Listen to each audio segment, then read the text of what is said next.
Vamos expor aqui o final deste evangelho.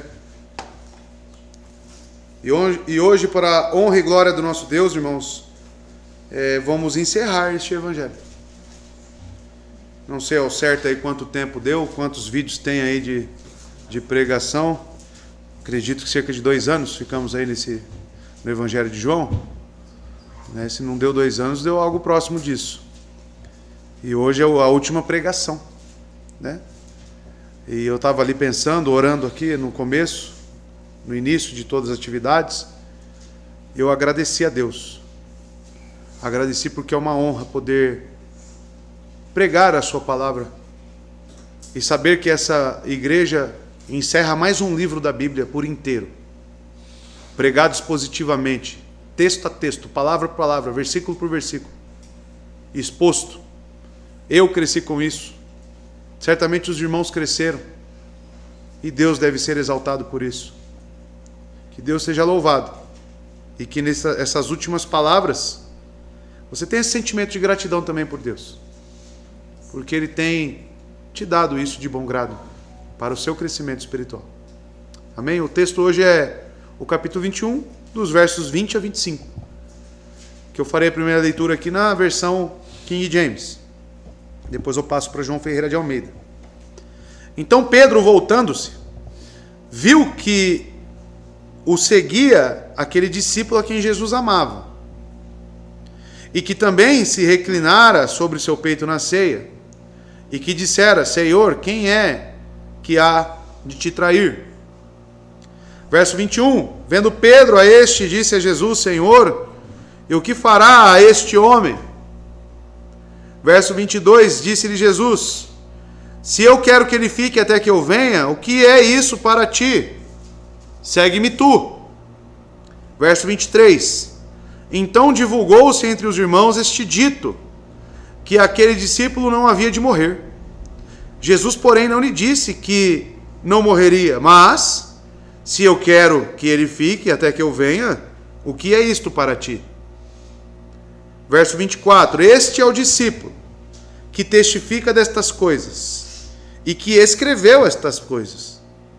E nós sabemos que o seu testemunho é verdadeiro. Verso 25, e há ainda também muitas outras coisas que Jesus fez, as quais, se cada uma fosse escrita, eu suponho que nem ainda o mundo todo poderia conter os livros que seriam escritos. Amém. Nós estamos aqui, amados, em tela, apenas recapitulando um pouco, na recondução de Pedro. Nós vimos as perguntas nos versos 15 a 17, que perscrutaram o ser de Pedro. E certamente, como foi exposto aqui, essas 3 perguntas vêm de referência e em pé de igualdade para as 3 vezes que Pedro negou a ele. Negou a Cristo. Esses homens estavam envolvidos com práticas de pescaria, as suas práticas antigas. Quando Cristo foi na praia, inclusive, e os chamou para segui-los, e esses homens abandonaram redes, abandonaram barcos e seguiram seu mestre. Caminharam durante um período de 3 anos aproximadamente com Cristo.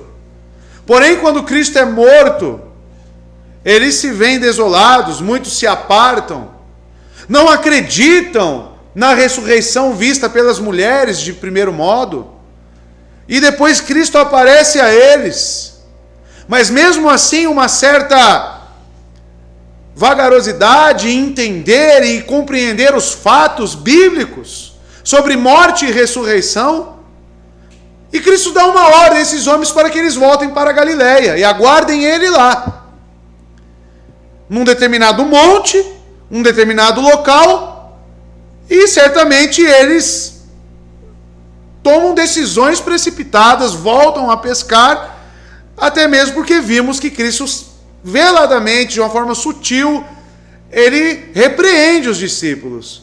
Quando ele pergunta: vocês têm algo para comer? Filhos, tendes algum alimento? Lá no verso 5. E Cristo sabia que a pesca desses homens foi frustrada, que esses homens não obteram êxito. Mas ainda assim, irmãos, ele precisava falar com o líder dos apóstolos. Ele precisava ter uma tratativa especial com aquele que levaria à frente a mensagem do Evangelho junto com os outros, para assim estabelecer os fundamentos da igreja, as doutrinas dos apóstolos, a qual nós hoje usufruímos e cremos. O credo dos apóstolos é um dos documentos que formulam a confissão de fé. Então, amados, Pedro precisava aqui ser confirmado, ser reconduzido, e isso deveria ser publicamente, perto de outros apóstolos. Então isso já foi visto. As 3 perguntas que Cristo faz a Pedro é: Pedro, tu me amas? Perguntando com uma palavra específica, com um sentimento forte.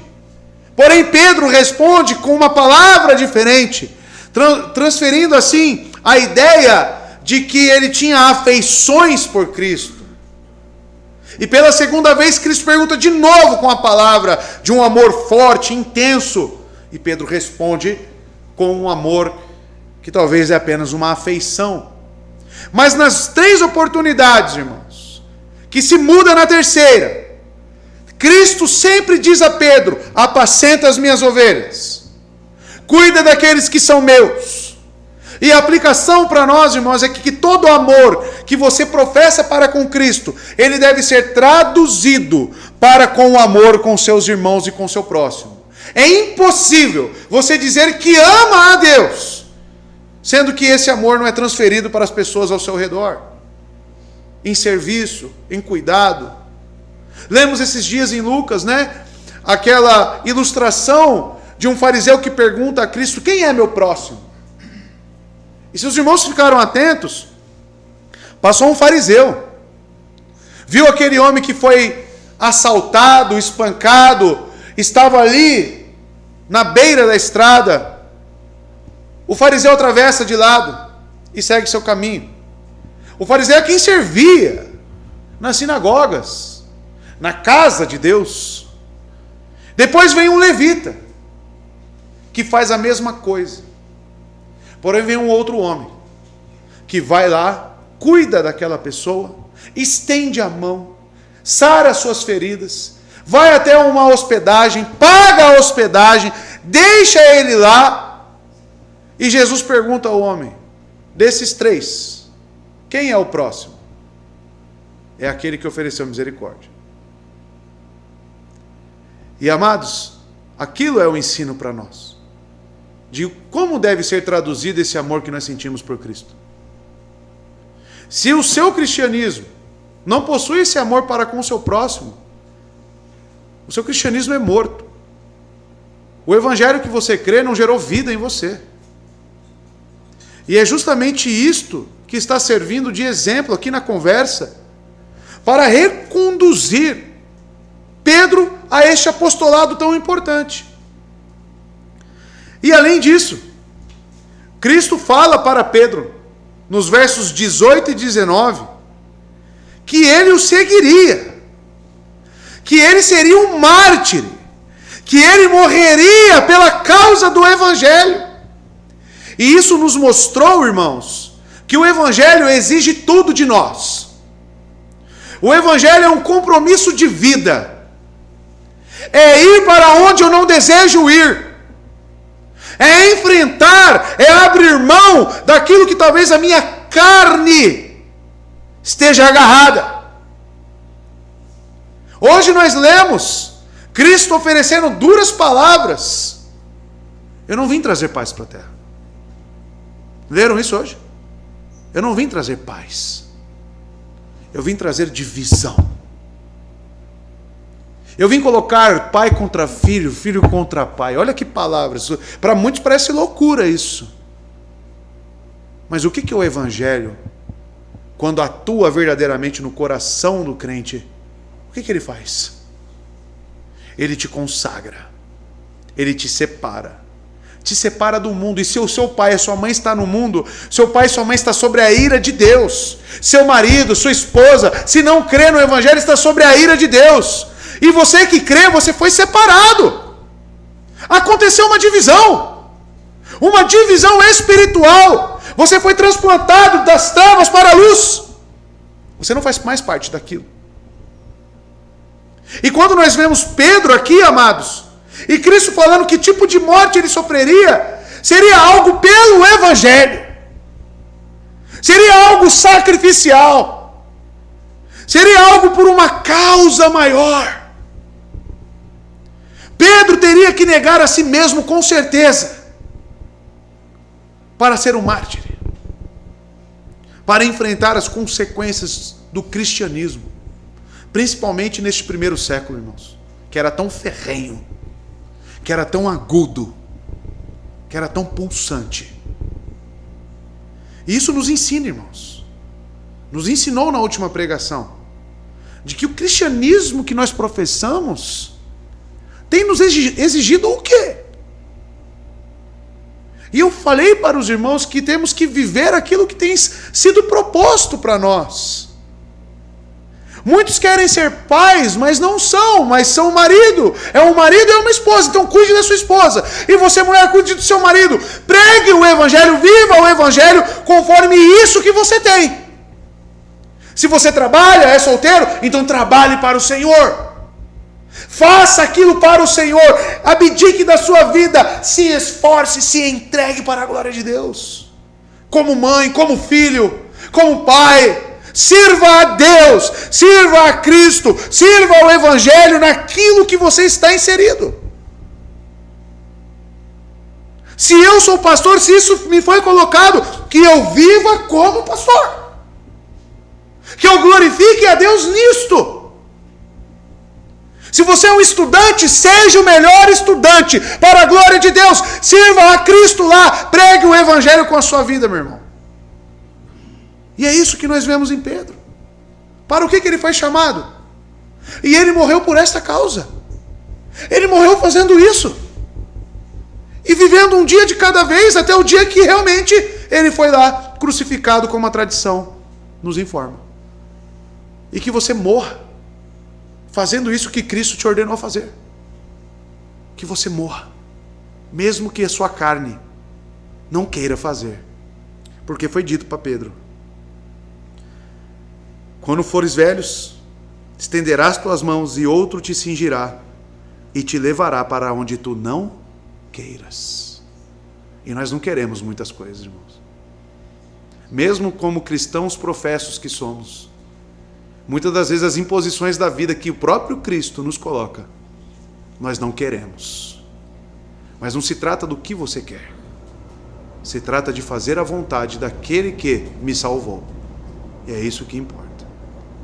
E hoje, veremos a continuação do segue-me. Porque a última palavra do verso 19 foi Cristo dizendo a Pedro: segue-me.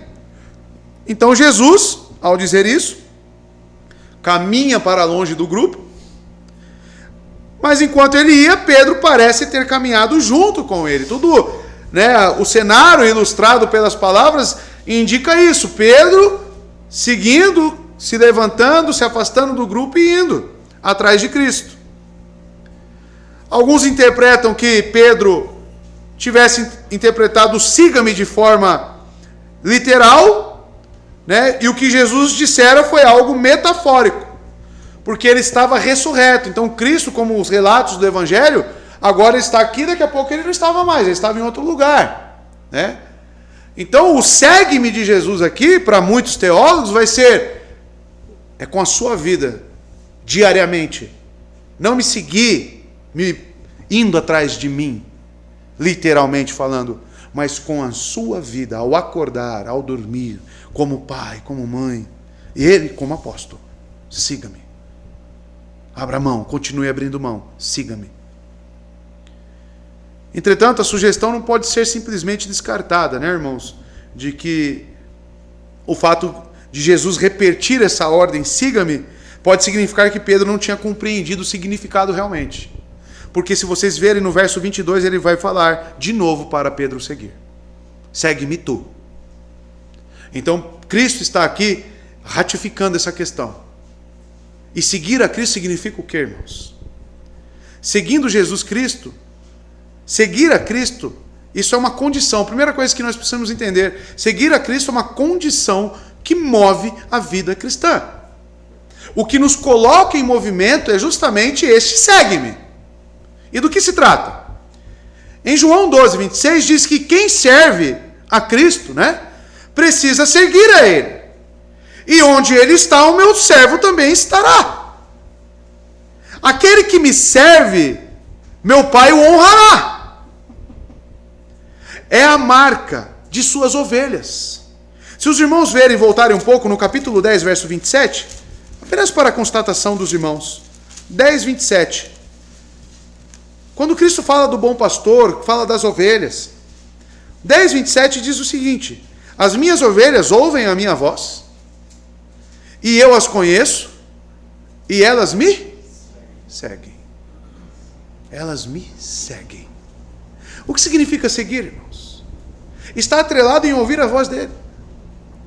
É que se eu ouço que para cá tem vozes estranhas, para cá talvez tenha a minha própria voz, falando, vá para lá. Mas para cá, com a palavra de Deus, eu tenho a voz de Cristo. Se eu sou uma ovelha, eu vou para onde? Para onde está a voz de Cristo.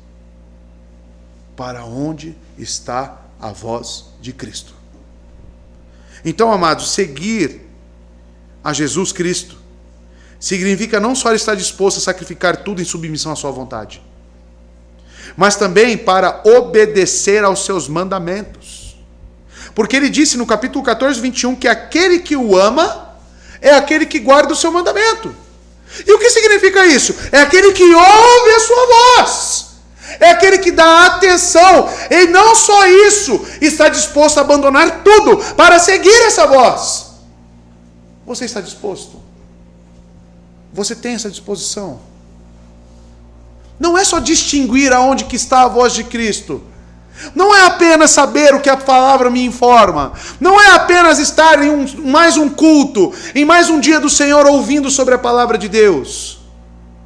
E ouvindo, e ouvindo, e ouvindo. Seguir a Cristo vai além de ouvir. É você estar pronto para abdicar da sua vida e do que seja para segui-lo. Se Ele me ordena que eu tenho que estar numa igreja, que eu tenho que amar os meus irmãos, que eu tenho que servir aos meus irmãos, são ordens bíblicas, irmãos. Então eu devo fazer o quê? Fazer. Mesmo que você tenha que abrir mão de outras coisas. Esse é o cristianismo do segue-me. Esse é o significado do siga-me, Pedro. Siga-me, Israel. Siga-me, Isadora. Siga-me, André. Ouça a minha voz, esteja pronto a romper com o que for para me obedecer. O que Cristo fez? Sendo Deus, tomou a forma de homem. Para quê? Para fazer a vontade do meu Pai. Cristo diz, o meu alimento é fazer a vontade do meu Pai. Quem são sua família, seus irmãos? Aqueles que fazem a vontade do meu Pai. Ou seja, o que é a igreja? Aqueles que estão dispostos a seguir a Cristo. Isso é a igreja. E eu posso contar com você, meu irmão, para seguir a Cristo? Ou você vai continuar colocando obstáculos? Eu realmente posso contar com você, meu irmão, nessa peleja? Você foi separado por Cristo? Então você está no mesmo barco que eu. Pegue o remo. Vamos começar a caminhar, a navegar. Pegue o remo. E é isso que nós veremos aqui, nesse texto. Que o seguir a Cristo envolve uma disposição, uma atenção, uma prioridade ainda maior. Indo para o verso 20, você pode acompanhar, João Ferreira de Almeida agora, tá? A versão. O verso 20 diz o seguinte: Pedro, virando-se, viu que o seguia aquele discípulo, a quem Jesus amava, o mesmo que na ceia se recostara sobre o peito de Jesus e perguntara, Senhor, quem é o que te trai? Então nós vemos aqui Pedro virando-se. Neste seguir, né? Tudo indica então que Cristo realmente se levantou, estava indo embora, se afastando do grupo. Pedro passou então a levantar também, a seguir a Cristo, literalmente falando. Só que em um certo momento ele vira-se. E ele olha para o discípulo, né, a quem Jesus amava, que nós sabemos muito bem que é João. Ele se refere assim sobre si mesmo.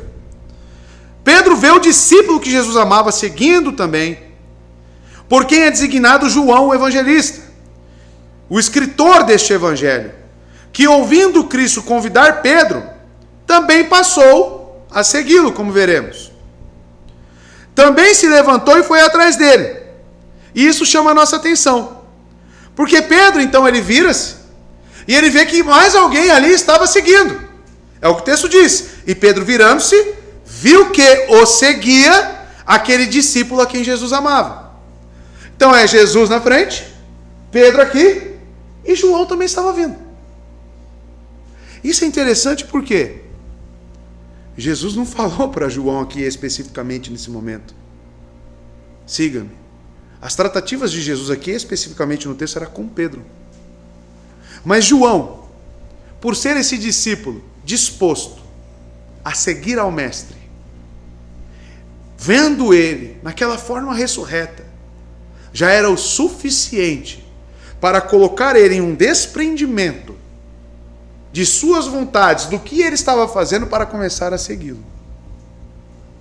Sem que houvesse alguma ordem, irmãos, em sinal de disposição de servi-lo e sofrer por ele também.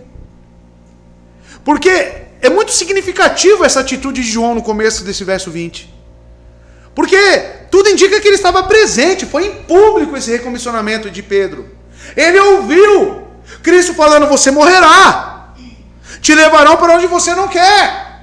Ele próprio escreveu que, no verso 19, que ele falou isso significando a morte que havia de glorificar a Deus. Então tudo indica que João estava assimilando a conversa com Pedro. E quando ele se levanta e começa a seguir também a Cristo, é como se ele estivesse dizendo: eu também estou pronto a morrer pelo Senhor. Eu também estou pronto a seguir ao Senhor. Afinal, eu estou aqui, estou seguindo. Eu vou. E essas atitudes, amados, são louváveis. A pessoa que se prontifica a fazer algo sem que ao menos foi pedido a ela. Então isso é louvável, essa disposição, principalmente quando eu trago para o evangelho e o cristianismo em que vivemos. A pessoa se prontificar, a pessoa querer isso, a pessoa desejar isso, a pessoa colocar a sua vida nisto. Os irmãos começam a perceber que o texto não tem espaço para aquilo que estamos vindo falando há muito tempo. Autopreservação não entra nessa questão. Um sentimento de conforto, um sentimento de que, eu quero o evangelho, mas eu quero continuar nessa minha zona, eu quero continuar nessa minha vida assim, e não ter nada além. O evangelho não pode me incomodar muito. Essa minha religião não pode colocar muita coisa em risco. Ela tem que permanecer dentro dos limites que eu estabeleço. É isso que o texto está apresentando realmente para nós? O que Cristo fez nesta conversa, e principalmente o verso 18 e 19? Cristo demoliu todas as paredes que Pedro construiu para se autopreservar, para fazer sua própria vontade. Cristo mostrou justamente o contrário. Quando você era novo, você fazia isso. Mas quando ficar velho, não mais. Não mais. Você será levado para onde você não quer. Então como que fica esse sentimento nós de que o evangelho a qual eu creio, o cristianismo a qual eu vivo, que ele tem que ser controlável, que ele tem que respeitar os meus limites? Cristo pede a sua vida, meu irmão. Cristo pede a sua vida, porque ele entregou a própria vida por você. em reconhecimento a isso, você que crê nele, a sua vida é em servidão a ele. Não tem limites impostos por mim ou por você. Eu e você não temos condições como criaturas de chegar para Cristo e dizer: Cristo, até aqui. No meu filho você não mexe. Até aqui. No meu trabalho não. Não me pede isso. Até aqui, minha esposa não. Não me pede isso. Cristo te pede tudo. É a sua vida. É o seu ser. É a inteireza do seu ser que deve amar a Deus. E não as suas parcialidades. Não, eu sou cristão quantos por cento? 50%. 60%. É 100%. Minha vida não é minha. Quando você batizou, você disse isso. Eu morri para mim mesmo. Eu morri para este mundo. Quando você batizou, você disse isso com o sacramento. Que a sua vida ali estava sendo resgatada e comprada por alto preço. Você foi comprado. Se você foi comprado, você tem dono. E o seu dono é o Senhor Jesus Cristo. E é isso que Pedro tinha que entender. E é isso que Cristo está fazendo aqui com Pedro. Trazendo a luz sobre esses fatos. Interessante que o evangelista aqui, ele narra, dando mais exemplos de quem que Pedro viu quando se virou.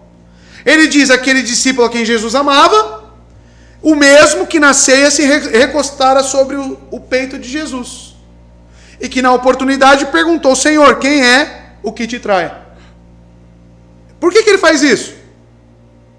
Porque ele tem a intenção aqui de demonstrar agora que João era alguém que era próximo de Cristo.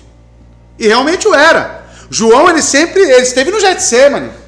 João estava presente quando Elias e Moisés se apresentaram a Cristo. Viram ele transfigurado. Eles estavam presentes nos momentos mais importantes. João era próximo de Cristo. O discípulo a quem Jesus amava, não é um eufemismo de João, não é uma forma dele trazer crédito para si mesmo. Não, realmente isso existia. João, ele era tratado de uma forma especial por Cristo, querer você ou não. Ele era. E Pedro olha para trás e vê justamente esse. Como se estivesse passando a ideia aqui, uma circunlocução, de que, poxa, se ele teve uma tratativa comigo que neguei ele 3 vezes, e esse que ele ama tanto? Se sinônimo de amor, na cabeça de Pedro deve estar vindo, se sinônimo de amor é servir, por que eu que neguei estou agora sendo recomissionado, e o que é amado, o que é próximo, não teve nada com ele? Pedro então tem essa preocupação. E é plausível essa dúvida. Poxa, se eu sei que Cristo tem um crente fervoroso, e eu sou meia boca, digamos assim, só aquele crente bem meia boca, e tem aquele irmãozinho, aquela irmãzinha que é fervorosa, anda no Espírito, aí Cristo tem uma tratativa de me mandar para uma tarefa, e aquele que é fervoroso, aquele que é próximo dele, que anda cheio do Espírito, não tem tratativa nenhuma. Você pensaria a mesma coisa. Mas peraí, aquele lá da ceia que estava lá reclinado no peito, que perguntou, aquele que era próximo, Jesus amava ele. E Pedro acha estranho isso. Então essa circunlocução foi inserida a fim de informar-nos por que Pedro se viu induzido a suscitar a questão que aqui é narrada. Pois ele cria ser estranho que somente ele fosse chamado. Isso soou como uma certa estranheza para Pedro. E João, a quem Cristo sempre revelou um amor tão fraterno, não foi ali chamado no momento. Pedro, pois, tinha certa razão para perguntar, que não faz nenhuma menção de João. Por que Cristo não teve ali nenhuma conversa com João? E Cristo, como veremos aqui na exposição mais adiante, decepa a sua curiosidade, dizendo que o que ele cumpria era obedecer à vocação divina, e ele não tinha nenhum direito, de inquirir sobre o que outra pessoa faz. Mas a dúvida de Pedro aqui é entendível, digamos assim. E isso tem certas aplicações para nós que eu coloquei aqui, meus irmãos. Porque aqui nós já temos uma mensagem, uma exortação para os curiosos e desatentos. Quem são os curiosos e desatentos? Nós. Quando somos levados, desviados do nosso dever, olhando demais para os outros, pois nos é quase natural fazermos detido exame de como vivem outras pessoas. Se você é assim, você fica fazendo comparativos do seu cristianismo com o cristianismo do outro? Você fica falando, ele serve assim, eu sirvo tal. Você fica prestando mais atenção nos outros, na santidade do outro do que na sua? Como é que você tem tocado a sua vida espiritual? Em vez de examinarmos a nós mesmos, fixarmos demais a nossa atenção para achar nelas escusas fúteis. Então nós deixamos de fixar os olhos em nós mesmos, começamos a olhar para o outro e começamos a inventar desculpas, justificativas, subterfúgios para embasar a minha fragilidade. De bom grado nos enganamos com essa semelhança de apologia de que outras pessoas não são melhores que nós, como se sua indolência nos intentasse de culpa. Quantos de nós, às vezes, amados, paramos porque ficamos desatentos? E ficar desatento é ficar prestando atenção na vida do outro. E ficar tentando achar desculpa no outro. Eu não vou naquela igreja porque o pastor é muito rígido. Mas ele é bíblico? Sim. E aí? Eu não vou lá porque o Felipe não me dá bom dia. Será que eu não estou ficando desatento naquilo que me cabe a cumprir e a obedecer e criando meios de fuga? Meios para desviar o foco e o objetivo que me foi proposto? Coloquemos os nossos olhos fixos, o que diz o autor de Hebreus, em Cristo Jesus. Seguir a Cristo é colocar os seus olhos fixos em Cristo Jesus. A sua única preocupação em estar numa igreja, estar em comunhão com os irmãos, é que o eixo desta igreja seja a palavra de Deus. Ponto final. Ponto final. Imperfeições você vai encontrar na minha vida. Você vai encontrar na vida do seu irmão. E todos nós ficamos olhando. É uma imperfeição atrás da outra, meu irmão. É como estar na arca, como Noé. O cheiro era agradável? O trabalho era fácil? Na igreja também não é. Mas, quando eu coloco meus olhos fixos em Cristo, e qual é o complemento lá de Hebreus? Que suportou a vergonha, suportou o desprezo, suportou todas as aflições. Cristo suportou, e você não quer suportar. Sabe por que você não quer suportar, meu irmão? Porque seu instinto de autopreservação, a sua vida é mais importante do que seguir a Cristo. Por isso que você não quer suportar. Porque Ele suportou. E seguir a Ele é ter a mesma atitude que Ele. É ser um pequeno Cristo, é copiar a Cristo. É exatamente isso. E o texto nos informa que Cristo tem uma tratativa individual com cada um. Cada um levará a sua própria carga. Eu não vou levar a sua carga, irmão. Paulo diz isso em Gálatas 6,5. O que significa essa carga? É justamente a carreira que te foi proposta. Uns para pais, outros para mestres, outros para uma determinada área, outros para mães, outras para ser um profissional, outros para o celibato, outros. Cada um tem uma carga. Cada um recebeu um comissionamento de Cristo na sua própria vida, nas pequenas coisas, nas coisas simples. Mas o problema é que eu desprezo o que está proposto para mim e fico olhando para o outro. Por que ele é pastor e eu não? Por que ele é mãe e eu não? Por que ele tem aquele trabalho e eu não? E você perde seu foco. E por que eu estou citando exemplos assim seculares? Porque nós servimos a Deus através destes meios relacionais. Esses meios que nos foram dados é justamente as ferramentas que nós temos responsabilidade de utilizá-las para a glória de Deus. Mas você deixa de fazer. Você descarta essas ferramentas porque você fica olhando para a ferramenta do outro. A dele brilha mais. A dele é mais bonita. E ele, desatento. Isso é falta de vigilância.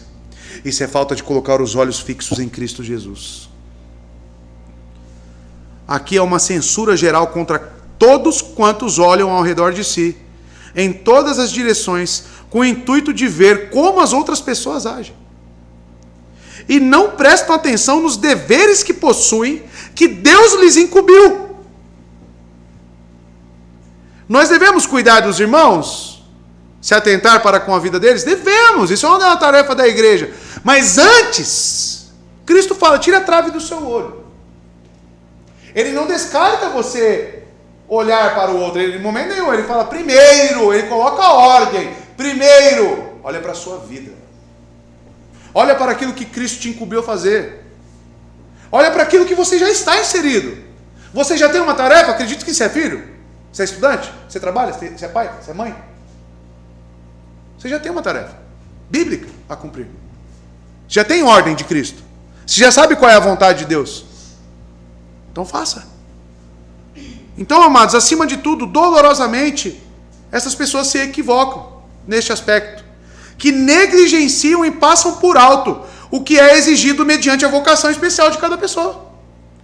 É como se Cristo me chamasse e me chamou para o pastoreio e eu querer fazer outra coisa. Como muitas das vezes a minha carne me induz, como eu já abri para os irmãos. Mas ele me chamou para isso. E eu tenho que buscar contentamento em Cristo fazendo isso que ele me chamou para fazer. E é isso. E ponto final. Mas a nossa carne, né? A nossa cobiça? Não estou contente, eu quero mais. Eu quero ir além. Eu não me contento em ser só uma mãe que acorda aqui nesta casa e cuida dos filhos e arruma a casa. Não, isso para mim é pouco. O que você quer então? O que você quer então? Você quer ser servida, você não quer servir. Você ama a Cristo. Você segue a Ele verdadeiramente. Verso 21. Ora, vendo Pedro perguntou ao Senhor, e deste, que será? Ei, Pedrão. Mas eu perguntaria também. Certamente eu perguntaria. Ora, vendo Pedro né? Este aqui certamente se refere ao que estava se referindo no texto aqui, o verso precedente. Pedro agora prestou muita atenção em João. E muito provavelmente entendeu que ele quis dizer por levantar-se e seguir a Cristo. Para significar sua prontidão para o serviço e sofrendo pela causa de Cristo. E, portanto, acha estranho João, que até presenciou momentos cruciais, não estar sendo chamado. Eu falei para os irmãos no início, no verso 20, que foi significativo esse levantar de João e seguir. Pedro captou. Ele viu pela atitude de João e falou, esse aí também está seguindo. Esse aí também está disposto. E gera nele essa vontade de perguntar a Cristo.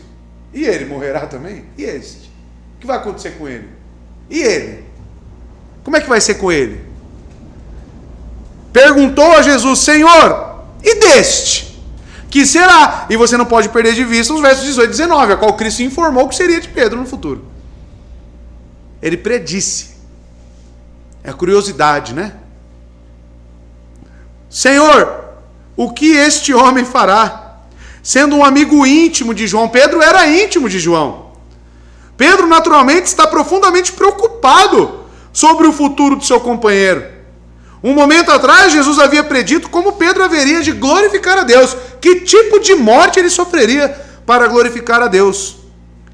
Iria João acompanhá-lo nessa experiência ou não? São as dúvidas que começam a surgir na cabeça de Pedro. Pedro queria saber, estava curioso. É como se ele falasse: Senhor, e o que este homem fará? Eu sei agora o que eu vou fazer.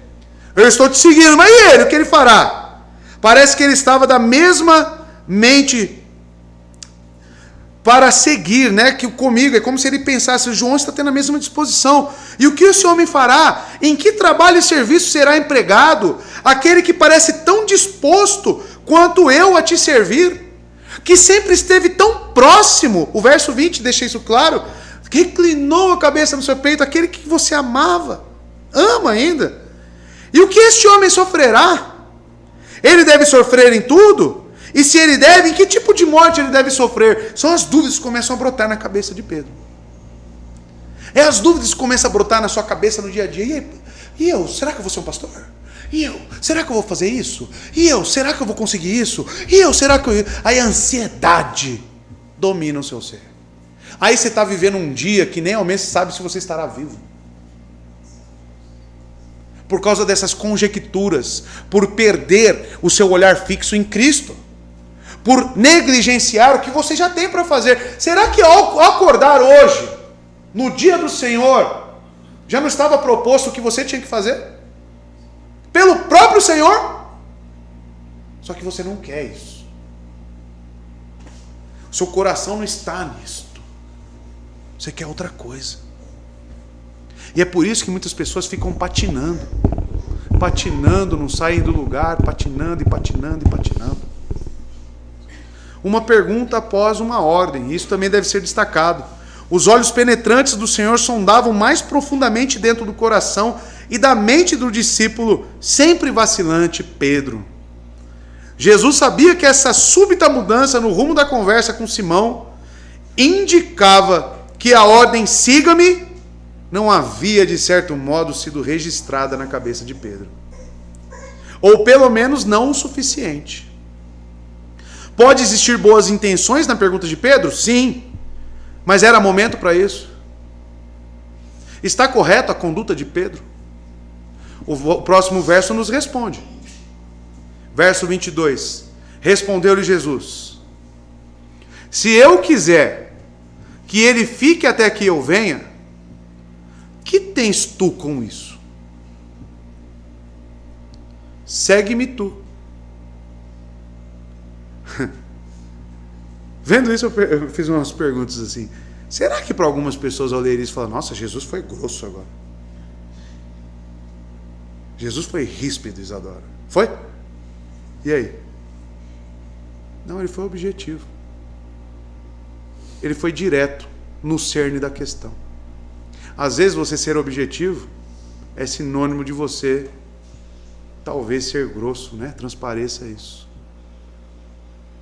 Respondeu-lhe Jesus: se eu quiser que ele fique até que eu venha, que tens tu com isso? Se fosse você que recebesse a resposta de Cristo, e aí? O que você ia achar? Com essas palavras, o Senhor imprime na mente de Pedro o fato de que a curiosidade sobre o futuro de João deve ceder lugar à obediência, à ordem importante do Senhor. Lembram qual é a ordem no imperativo? Siga-me. Segue-me. Aquela ordem ali no verso 19 está no imperativo. E agora Pedro, de certa forma, está parando. Por quê? Está desatento. Está preocupado com João. Eu te pergunto sinceramente, meu irmão, pelo bem da sua alma, você está parado?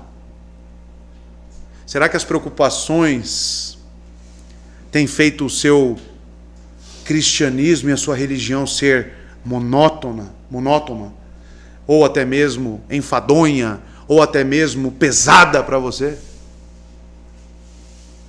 E isso faz nos pensar que quando Pedro estava caminhando sobre as águas e quando ele estava olhando para Cristo, ele estava caminhando. Ele estava ali milagrosamente sendo sustentado por Cristo por cima das águas. Mas quando ele olhou para as ondas e para o vento e se preocupou com isso, O que aconteceu com ele? Submergiu. De certa forma aqui, Cristo também está submergindo. E você, meu irmão? Será que você está submergindo nas suas próprias preocupações que você tem criado, em vez de seguir a Cristo? Será que está explicado para você por que sua vida está desse jeito, meu irmão? Será que seus olhos estão fitos em Cristo? Será que você tem colocado as suas forças, suas energias, o seu foco na coisa certa? Com as motivações corretas?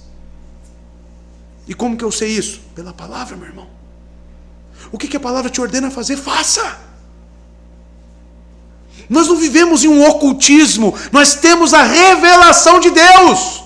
Nós não vivemos um cristianismo ou uma religião pautada em ocultismo, em revelações novas, e que eu tenho que aguardar talvez alguém me falar. Não, eu já tenho. Eu já sei a ordem do meu mestre. Eu já sei o que eu tenho que fazer, então faça! Faça! Viva! E para de ficar imergido em ilusões e sonhos. Viva! Mas viva para a glória de Deus seguindo a Cristo. Há trabalho a fazer, meu irmão. Muito trabalho. Existem almas para serem alcançadas. Qual foi a última vez que você trouxe alguém para a igreja, meu irmão? Qual foi a última vez que você convidou alguém para sentar aí com você e ouvir do Evangelho? Quantas pessoas que você conhece que ao ouvir essas palavras aqui talvez poderiam estar sendo transformadas pelo poder de Deus? Cadê essa pessoa? Cadê sua preocupação? Cadê seus olhos fitos em Cristo? O Evangelho é vivo para você? Ou é utópico? Cadê as pessoas? A preocupação com as almas? Cadê o reino de Deus progredindo, avançando? Será que você não está colocando tudo nas costas do pastor? Será que você não está terceirizando a sua responsabilidade? Olhando para João, e ele? E ele? E ele? E ele? E ele? E ele? E você, meu amado? E você? Se preocupe com você. Há trabalho a fazer, há tarefa a realizar. Que Pedro direcione sua atenção para isso, para o apostolado, para cuidar da igreja do Senhor. Ele não tinha que estar preocupado com João, o que ele ia fazer ou deixar de fazer. Ele tinha que se preocupar com o que Cristo está aqui mandando ele fazer. Algumas pessoas ficam sempre fazendo perguntas. Elas perguntam tanto que sua missão real de vida acaba por não receber devida atenção e energia. Vocês estão entendendo isso? Por que isso? Né? É aquele filho, né? Você tem uma tarefa, você feita, e você fala, filho, faz aquilo para mim. Por quê? Não, você tem que fazer. Mas por quê? É por quê? E a tarefa lá, parada. E ele fica, não, por quê? Por quê? Será que você não é essa criança mimada? Por quê? Por quê? E ele? E fulano? E não sei o quê? E o Evangelho? E as almas? Eu te pergunto, e as almas? Eu admiro, irmãos. Pastores, por exemplo, aqui no Brasil, que nem o Paulo Júnior, eu admiro mesmo. Porque lá em Franca, ouvindo os relatos dele, ele ia trabalhar no ginásio, onde o time de basquete lá treinava. E ele era aquele responsável de colocar a câmera lá para gravar os treinos, até mesmo os jogos. E ele chegava cedo, ele montava a câmera e deixava tudo lá pronto. Sabe o que queria fazer lá no banheiro? Ele ajoelhava lá na privada e ficava orando, Senhor, me dê almas. Porque depois do treino ele reunia com aquelas pessoas e pregava o Evangelho para elas. É um homem que foi atacado por esse mequetrefe desse Iago Martins aí, falando que ele não é erudito. Quem é Iago Martins? Um homem que ajoelhou e se preocupou com almas. E muitos daqueles ali que jogavam basquete foram para dentro da igreja. Você está preocupado com isso, meu irmão? Olhe para essas cadeiras aí que poderia ter uma alma sendo salva hoje à noite. E que você só se preocupou, talvez, com a sua religião superficial. Para onde que nós estamos caminhando, meus irmãos? Será que realmente entendemos a nossa missão neste mundo? Perguntam tanto que desviam sua atenção e desprendem energia para coisas erradas. Existem ocasiões em que fazer perguntas não é adequado, irmãos. Existem ocasiões e coisas que nós devemos simplesmente agir e fazer. E o que eu devo agir e fazer? Com aquilo que já está proposto. Com aquilo que você já sabe que você tem que fazer. E não tem feito. E não tem feito. E Cristo, no final desse verso, ele vai repetir. De novo, vou enfatizar o que Cristo respondeu. Respondeu-lhe Jesus: se eu quiser que ele fique até que eu venha, que tens tu com isso? E tem um complemento: segue-me tu. Eu destaquei aqui o segue-me, que de novo é uma ordem no imperativo. O verbo é no imperativo. E aqui também está no presente, o tempo é presente, ou seja, não tem ideia de início, meio e fim. Algo contínuo. Está no presente. E a voz está na voz ativa, o verbo. Ou seja, tu, Pedro, ativamente, segue-me. E o pronome tu, que vem do grego su. E este pronome é um pronome pessoal. O que é um pronome pessoal? Justamente indivíduo, individual. A tratativa que Jesus está tendo aqui é especificamente com Pedro. Segue-me tu, não segue-me vocês. Não segue-me você e ele. O que está falando? Segue-me tu. É como se estivesse apontando. Você, é com você. É com você que eu estou falando. É você que tem que me seguir. E isso nos explica que comissionamento, evangelho, seguir a Cristo, é uma tratativa individual com cada um. Que pode, inclusive, abençoar quem está à sua volta. Mas a tratativa é com você. O compromisso é individual, é você. Ah, mas eu não consigo servir a igreja por causa disso. Não, mentira. A sua responsabilidade é com Cristo. O seu compromisso é com Cristo. Não é com o pastor André, não é com fulano, não é com ciclano, é com Cristo. É com Cristo. Se você serve à igreja é porque você serve a Ele. E porque Ele te dá ordens inerentes a isso. Então você obedece a Ele. Se eu prego aqui, por mais que os irmãos sejam beneficiados com isso, mas eu estou pregando no temor a Ele. Eu estou servindo por ordem dEle. Porque Ele me chamou para isso. Entendem? Não existe terceirizações. É individual, pronome, segue-me tu.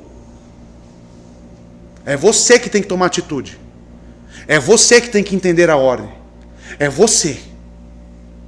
Ai, mas minha esposa, é você. Ai, mas meu marido, é você. Ah, mas meu filho, é você, meu irmão. É o seu compromisso com Cristo. Cristo pretendia mantê-lo dentro dos limites da sua vocação. E talvez por isso que Cristo foi tão enfático e direto. Cristo que ele precisava manter Pedro ali dentro dos limites da sua vocação. Das ordens que ele, como Deus soberano, emitiu a Pedro. Os decretos eram esse para Pedro. Isso não te diz respeito, segue-me tu, Pedro. Diz ele, e não tens o direito de inquirir sobre a sorte do teu companheiro. Deixa isto comigo, pensa somente em ti mesmo. Prepara-te para seguir-me, por onde fores chamado. É como se estivesse dizendo isso, Pedro. Pedro, é como se Pedro, é com você, Pedro. Se preocupa com o que eu estou te falando. Você é líder dos apóstolos. É você, Pedro. Para de olhar para o lado. Para, Pedro, vamos lá. Ele está chamando a atenção de Pedro.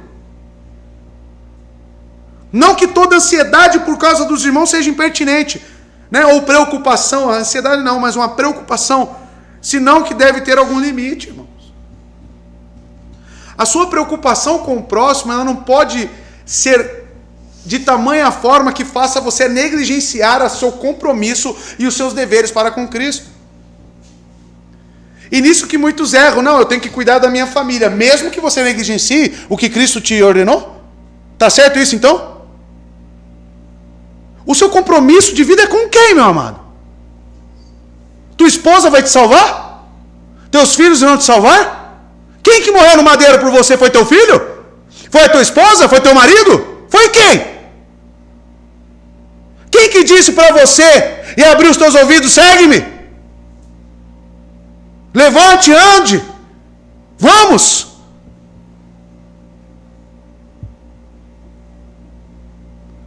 Quantas vezes eu falei com a minha esposa, depois que realmente eu me converti, se Cristo me chamar para ir para a África, para onde que for, e você não ir, você fica para trás, e eu vou atrás.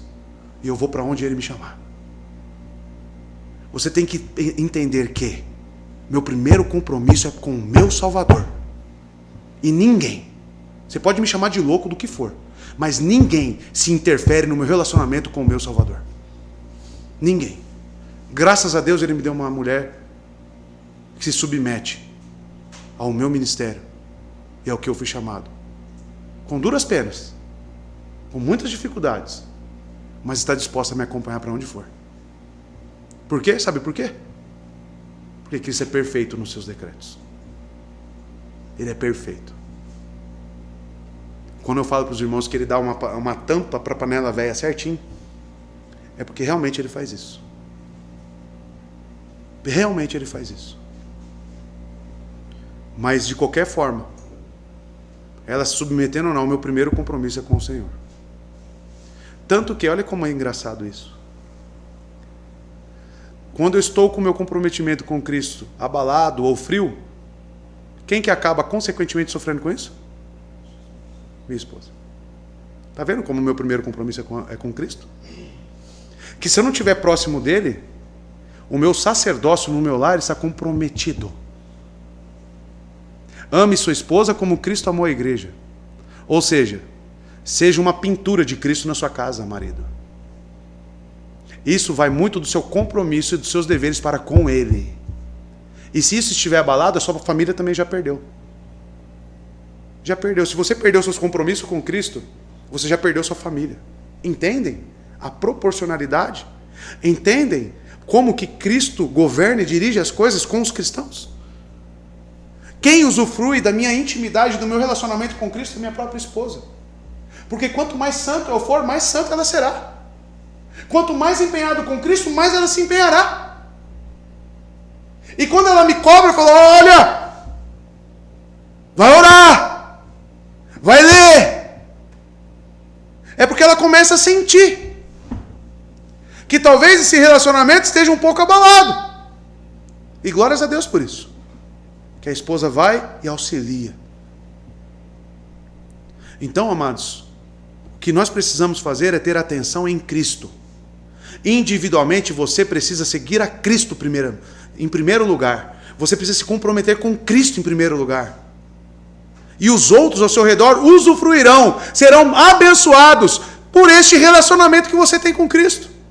O próprio Cã, na arca de Noé, um ímpio, um réprobo, foi abençoado pela vida de Noé. Por quê? Porque ele tinha compromisso com Deus. Compromisso com Cristo. E nós, irmãos? Cada cristão deve se preocupar com o seu dever de seguir a Cristo. E quais são os meus deveres? Vários, né? Vários. E na igreja tem quantos? Quantos deveres de membros vocês aprenderam? Que estão ordenados na palavra? Quantos? E quem é que colocou aqueles deveres? Foi o pastor André que foi lá e escreveu? O próprio Cristo. Inspirado pelo Santo Espírito. Então, se você descumpre aquilo, não queira falar que você está cuidando da sua família. Porque você está em descompromisso com Cristo. E certamente o seu lar também já está perdido. Que vocês entendam isso, meus irmãos. Que todos nós venhamos a entender isso. Primeiro, meu compromisso com Cristo. Por quê? Isso abençoará a minha família. Isso abençoará todos que estão no meu trabalho. Isso abençoará todas as pessoas que estão ao meu redor. Por quê? Por causa do meu compromisso com Cristo.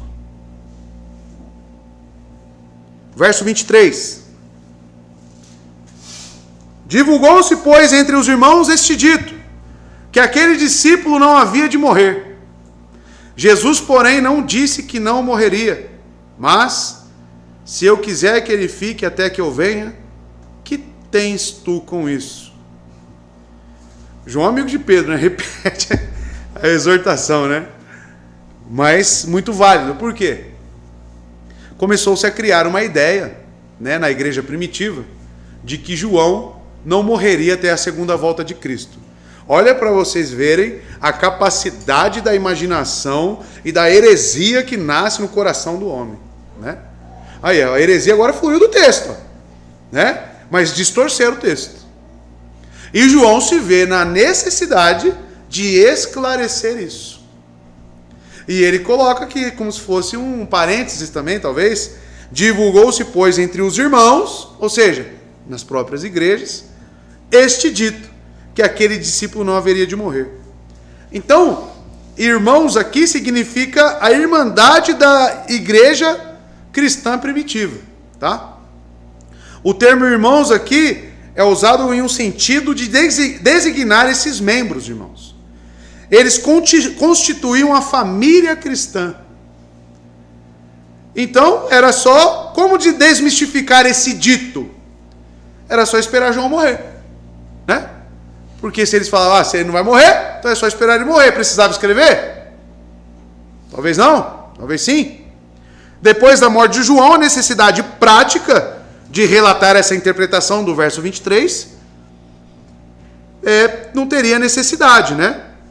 O erro teria se corrigido automaticamente, pelo simples fato da partida do discípulo deste cenário terreno.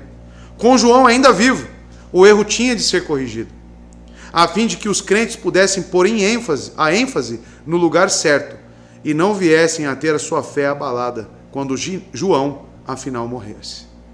Por quê? Toda distorção bíblica, querendo ou não, irmãos, gera uma esperança. E quando as pessoas passam a crer nessa distorção, e aí vamos supor João morre, na verdade, quem sofrerá um ataque na fé daquilo que estava sendo crido são essas pessoas. Aí eu quero destacar para os irmãos, olha o cuidado e olha a fidelidade de João com as Escrituras. Olha a preocupação. Porque ele poderia pensar realmente, não, eu vou esperar, eu vou morrer, eu sei que eu vou morrer. Eu sou finito, eu sou pecador. Então isso aqui vai sumir automaticamente, esse dito. Mas ele se vê na preocupação de defender a verdade e de não criar pressupostos nos corações daquelas pessoas. Falando com os irmãos sobre psicologia, irmãos, o que eu tenho visto corriqueiramente entre as pessoas que vêm de seitas é justamente isso.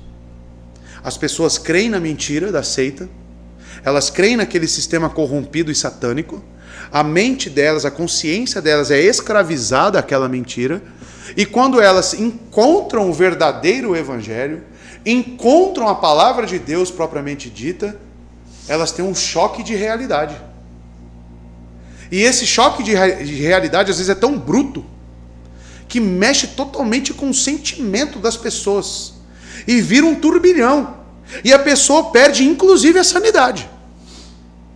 Inclusive a sanidade. Então a preocupação em zelar pela palavra de Deus, ela deve ser nossa, irmãos.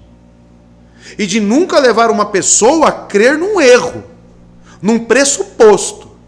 Por quê? Se esse pressuposto uma vez for desmistificado ou cair por terra, você pode estar afetando diretamente a sanidade e a fé daquela pessoa. Então é muito sério isso, irmãos. Pessoas têm que passar, inclusive, por psiquiatras para tomar um remédio, para acalmar o ânimo, para que tenha condição de ouvir a verdade. Senão não tem condição, porque os anos estão. Então João, como um apóstolo, como um homem de Deus, ele se preocupa com isso. Por isso que ele acrescenta esse verso 23. E ele explica, Jesus, porém, não disse que não morreria. E no caso ele está se referindo a ele mesmo, escrevendo. Então, amados, estas são as palavras do próprio João, o discípulo mencionado, que dá um relato verdadeiro e justo das palavras de Cristo, libertando-as do falso sentido que lhes foi colocado, que mostra sua disposição ingênua, sua integridade e amor à verdade, não querendo que tal erro ocorra entre os discípulos e que passe no mundo pela verdade. E sabe o que João está fazendo aqui com isso, com essa atitude aqui representada no verso 23? Sabe o que ele está fazendo? Seguindo a Cristo. Essa fidelidade é resultante do seguir e do compromisso que ele tem com Cristo. Então, amado, quando você dá um bom testemunho no seu trabalho, você está exemplificando na prática que você está seguindo a Cristo. Quando você cuida bem da sua família, você está exemplificando o que realmente é seguir a Cristo. Então não são atitudes aleatórias e soltas. São todas atitudes que fluem de um sentimento, de um compromisso cristão. E ele diz no final do verso 23, mas se eu quiser que ele fique até que eu venha, que tens tu com isso? Então ele fala realmente o que ele disse, e não o que foi criado pelo dito. João dá o verdadeiro significado às palavras do mestre. Como um bom discípulo, apóstolo, ele defende a verdade. E ainda por cima entendeu o que o mestre quis dizer com essas palavras. Entendeu a sã doutrina da soberania divina. Quando Cristo se dirige a Pedro, falando, que tens tu com isso? João já consegue captar de que Cristo é soberano e de que ele tem as tratativas individuais com cada um.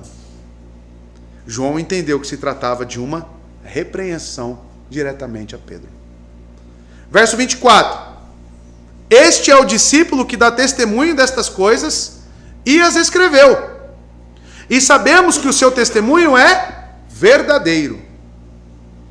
Então a primeira coisa que vemos, este discípulo que dá testemunho destas coisas e as escreveu.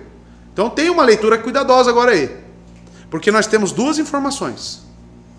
Nós temos o discípulo, né, que dá testemunho. Esse é o primeiro verbo que encontramos. Tem a conjunção e, que é de acréscimo. E as escreveu. Então João não só escreveu. João deu testemunho delas.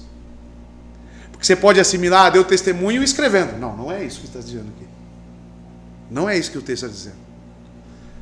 João, em outras palavras, viveu o que escreveu. Aqui é a diferença de um cristianismo professado para um cristianismo vivido. Registrado neste capítulo sobre a aparição de Cristo a seus discípulos e que foi feito por ele na presença deles, o que se passou entre eles, particularmente a conversa que ele teve com o próprio Pedro, tanto a respeito dele quanto do discípulo João, e também de todas as coisas que estão escritas em todo este evangelho. O que ele escreveu? Todos esses fatos. Estas são, então, testemunhas como verdadeiras por este discípulo João, a respeito de quem o relato acima se baseou em um sentido errôneo das palavras de Cristo. Que ele mesmo escreveu essas coisas, tudo o que está contido neste livro, bem como os detalhes relativos a esta conversa de Cristo com Pedro, foi escrito e vivido por este. Né? E perceba o pronome este aqui, novamente. Se referindo a quem? Ao próprio João. E os dois verbos que eu destaquei, né, dar testemunho, que vem do grego martúrio. Olha que interessante. A classificação gramatical do dar testemunho é um verbo no particípio presente. O tempo presente. Verbos no particípio no grego exprimem qualidade, exprimem características da pessoa. Ou seja, esse dar testemunho é como se a palavra que foi escrita pelo próprio João, inspirada pelo Santo Espírito, ela fosse aplicável e fosse algo que acompanhava ele, era uma característica dele. A palavra. E escreveu. E olha que interessante ainda esse escreveu, que você pode pensar, só pegou a caneta e escreveu. Né? Talvez seja ali um verbo ali que representando no indicativo, talvez. E eu falo para os irmãos que não está no indicativo escreveu. O verbo aqui não está querendo falar sobre uma ação de que ele simplesmente escreveu. O escreveu aqui também está no particípio e está no aoristo, ativo. Verbos no aoristo geralmente são empregados para ações divinas, que não caracterizam ação no tempo, no cronos. Olha que coisa maluca essas duas palavras. Então João vive como algo inerente a ele, aquilo que ele escreveu, algo que também está no particípio, é inerente a ele, é que num tempo aoristo, como se fosse algo divino. Como explicamos isso? Espírito Santo. Porque o Espírito Santo é justamente aquele que habita em João e o faz viver. E o Espírito Santo é quem o inspirou a escrever essas palavras. E está nele. Olha que lindo isso, irmãos. Olha que lindo, duas palavras aqui que você sempre leu. Eu também sempre li. Falei, tá bom, deu testemunho dessas coisas e escreveu. Não, é muito além do que isso. Vai muito além disso. Claramente se refere a alguém que vive a palavra de Deus, que é testemunho vivo. E aqui ainda nós estamos dentro do tema do que é seguir a Cristo. É ser um testemunho vivo. É ter isso. É mais ou menos como ter isso dentro de si. E as suas ações fluírem disso. E o próprio Espírito gerar essa vida em nós. Então não é só um escrito. É uma característica divina que habita nos crentes, como habitou em João e nós temos aqui revelado. Palavra de Deus. E diz aqui a continuação do texto, e sabemos, no plural, presta atenção, sabemos que o seu testemunho é verdadeiro. Ou seja, quando eu disse que o capítulo 21 foi uma conclusão acrescentada, e que muitos teólogos dizem que não foi o próprio João especificamente que escreveu, mas ele ditou isso, e possivelmente alguns presbíteros de Éfeso a quem escreveu esse capítulo 21. Justamente por causa deste verso. Porque passa a ideia de que outras pessoas escreveram. E sabemos que o seu testemunho é verdadeiro. Ou seja, o testemunho de alguém que foi testemunha ocular, auditiva e com vida. Como João foi. De tudo que testemunhou e escreveu. Deve ser conhecido, reconhecido, permitido por todos como verdade.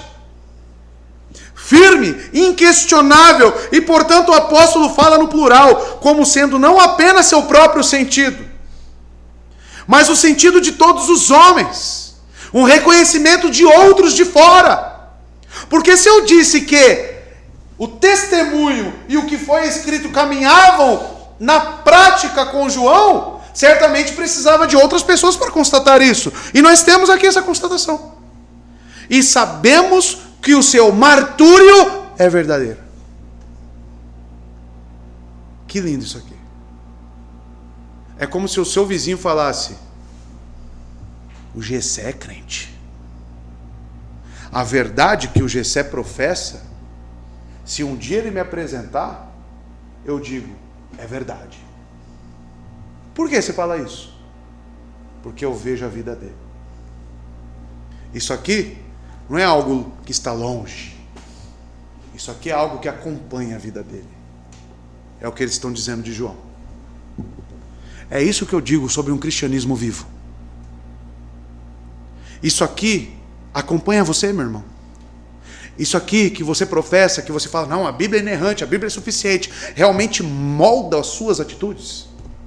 Isso é seguir a Cristo. Isso é seguir a Cristo. E nós temos que sondar a nossa fé, temos que sondar se realmente eu tenho disposição para isso, meu irmão. João aqui está assinando, inclusive com outras pessoas juntos.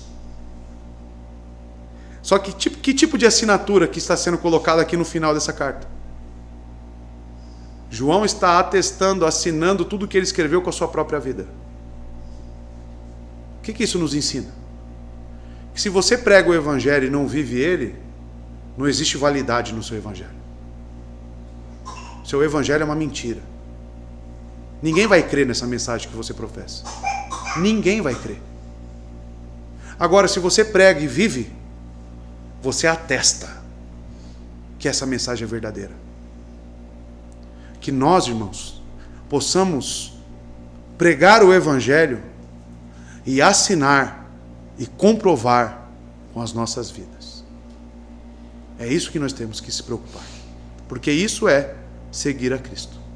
Verso 25 e último. E ainda muitas outras coisas há que Jesus fez, as quais, se fossem escritas uma por uma, creio que nem ainda no mundo inteiro caberiam os livros que se escrevessem. Muitos teólogos vão dizer que isso aqui se trata de uma hipérbole, né? De um exagero, para poder realmente trazer um significado da importância. Como Paulo fala, mesmo se eu falasse a língua dos anjos, né? Se me faltar o amor, então ele está fazendo uma linguagem de exagero. Muitos vão por esse lado, né? Mas vamos analisar. E ainda há muitas coisas que Jesus fez. Então, assim como o verso 20 e 30, vamos resgatar aí, no finalzinho do 20 aí, verso 30. E muitos outros sinais que não estão escritos neste livro, verdadeiramente Jesus fez na presença de seus discípulos. Né? Muitos outros, ou seja, muitos outros que não foram relatados. Então João aqui revisita esse mesmo assunto. Porque ele tem a preocupação de levar este livro, né, para que as pessoas creiam. E ele realmente quer trazer uma importância de que existem muitas outras coisas. De que Cristo é muito poderoso, de que Cristo é onipotente, de que Cristo é como Deus, para que eu e você confiemos nele. Então, amado, muitíssimos fatos da estada de Cristo na terra foram registrados neste livro, e todos eles servem para fortalecer a fé da igreja, ressaltar e destacar a divindade e a autossuficiência de Jesus como Deus. Mas agora este livro estava terminado. Qual? O que ele está escrevendo. Porque o que é Bíblia? Vem do grego biblos, coletânea de livros. O de João é um. Ele encerrou esse livro. E ele diz, ele encerra esse livro com reticências. Né? Ele encerra com 3 pontinhos. O que significa o 3 pontinhos? Continua. Continua através de quem? Da sua vida. Qual é o maior milagre que nós vemos hoje? A transformação de um pecador miserável em um crente professo que vive em santidade. Cristo continua realizando milagres, que talvez não esteja relatado aqui o seu nome e o meu nome, mas que ele fez um grande milagre em nossas vidas, ele fez. Cristo, é como se João não encerrasse o seu livro. Nós vemos as suficiências das Escrituras, mas o que tem aqui é suficiente, irmãos. O que tem aqui é o que geralmente tem gerado vida nas outras pessoas. O que temos aqui é justamente o que é inspirado, o que é suficiente para salvar e ser o nosso norte de vida, de prática, de fé. É o que estamos aqui. Eu não estou querendo dizer que continua no sentido de que há novas revelações. Eu estou querendo dizer que Cristo continua agindo mediante isto. Mediante isto. Um breve compêndio que pode ser lido com facilidade. Não para todos, né? Deleite e prazer. E que é abundantemente suficiente para atestar a verdade da encarnação de Cristo. Milagres, doutrinas, obediência, sofrimento, morte, ressurreição, ascensão à direita de Deus. Todo o cristianismo nós encontramos neste livro, na Bíblia. E isso é suficiente para nós, irmãos. E ele complementa, as quais se fossem escritas uma por uma, como se Como seria possível alguém depositar na forma escrita a importância completa de tudo que Jesus fez? É suficiente para nós, para a nossa vida, para a nossa fé? Sim. Mas o ser infindável de Deus e eterno está somente nessas páginas de livro? A eternidade, os teólogos dizem que será um desfrutar e um conhecer de Deus eterno. Dia após dia, você conhecendo Deus, desfrutando de Deus e conhecendo de Deus. Mas para você, miserável pecador, como eu, isso aqui nos basta para viver. Isso aqui nos basta para nos encaminhar a essa eternidade e a esse desfrute e conhecimento eterno do Senhor. Certamente não cabe em um livro. Certamente não tem como ser escrito. Certamente Cristo é maior. Cristo, ele é insondável, porque ele é eterno, porque ele é infindável, porque ele é a fonte do amor, da misericórdia, da alegria, do contentamento. Se lance a esse Cristo. Ele diz que aquele que beber dessa fonte nunca terá sede, que se comer desse pão nunca mais terá fome. Então vá até Ele e desfrute da salvação, desfrute de Cristo, creia na sua palavra e viva, meu irmão. Pare de confiar em si mesmo, pare de criar barreiras para você, pare, avance em direção a Cristo, avance, siga Ele, pois Ele está perto, meu irmão, está te mostrando o caminho. Creia. João encerra: creio que nem ainda no mundo inteiro caberiam os livros que se escrevessem. Não cabe mesmo. Não creio que seja hipérbole isso aqui. É verdade. É literal. Como? Como que eu vou em livros descrever por completo tudo que está em Cristo e tudo que Ele realiza? Porque são coisas que talvez os apóstolos viram com seus olhos, mas e o que ele fazia mediante o poder da sua palavra? O centurião sabia disso. Não, você não precisa ir para a minha casa. Se você falar uma palavra, meu servo será curado. Quantas coisas Cristo tem feito! Como vamos colocar em um livro?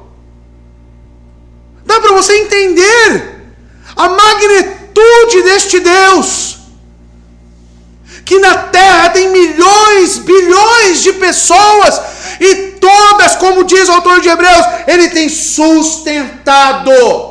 A palavra sustentado lá é levado a cabo, ou seja, feito realizar pelo poder da sua palavra. Se você está aqui hoje é porque Cristo assim determinou. Você tem noção dessa magnitude? Como é que eu vou relatar tudo isso no livro realmente? É impossível. Quantas pessoas Ele está salvando agora nesse exato momento? E quantas Ele está condenando? Cristo é eterno, é onipotente, é o único Deus, é o único que salva. Que você creia nessa mensagem, meu irmão, que você desfrute dele e viva no contentamento e no deleite de seguir o seu mestre. Que Deus abençoe os irmãos.